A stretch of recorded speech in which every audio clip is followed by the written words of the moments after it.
Some tragic news last night in the world of New England Patriots football as star player Gino Cappelletti, who was an icon in the AFL era, passed away. Cappelletti would start his career playing college ball at the University of Minnesota, becoming a quarterback for the Golden Gophers.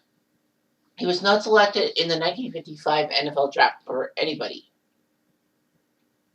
However, what people forget is that Gino Cappelletti actually went up north to Canada and played for Sarnia. He would also be part of Toronto Balmy Beach as well.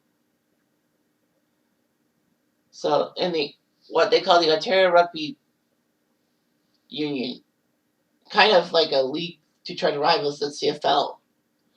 Anyway, Cappelletti actually was a Winnipeg Blue Bomber at one time, but was traded to Saskatchewan, and then went back to the ORFU, not the CFL. Cappelletti would be back in Minnesota out of pro football, but with the American Football League, the Boston Patriots needed a quarterback to help Babe Parilli out. So he was initially a kicker and defensive back. So anyway, he would switch to offense from defensive back to quarterback. And shockingly won the AFL MVP award in 1964, leading the AFL 5 times in scoring and a 5-time All-Star. He still holds records for points over a 6-year period and percentage. He was one of only 20 players in AFL history to play in each year of the league's 10-year existence. He actually played 1 year in the NFL with the Patriots and retired at age 37 in 1971. He would be the all-time leading scorer in AFL history with 1,130 points, 42 of them touchdowns, 176 field goals, and 342 point afters. If you combine the AFL and NFL stats, Cappelletti had 2 of the top 5 scoring seasons in pro football history. 155 points in 1964 and 147 in 1961, and those were 14-game seasons.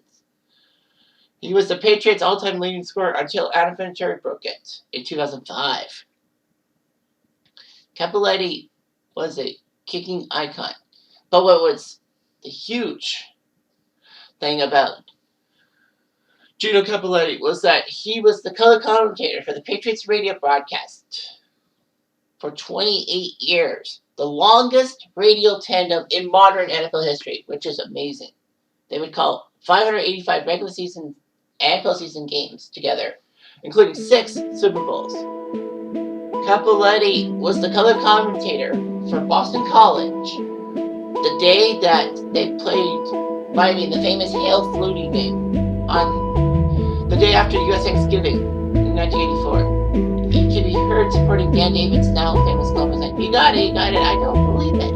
Cappelletti would retire from broadcasting in 2012. Amazing. He is actually the father-in-law of former Chicago Bears receiver Tom Waddle. Gino Cappelletti will be missed by the New England Patriots fraternity. Gino Cappelletti was 80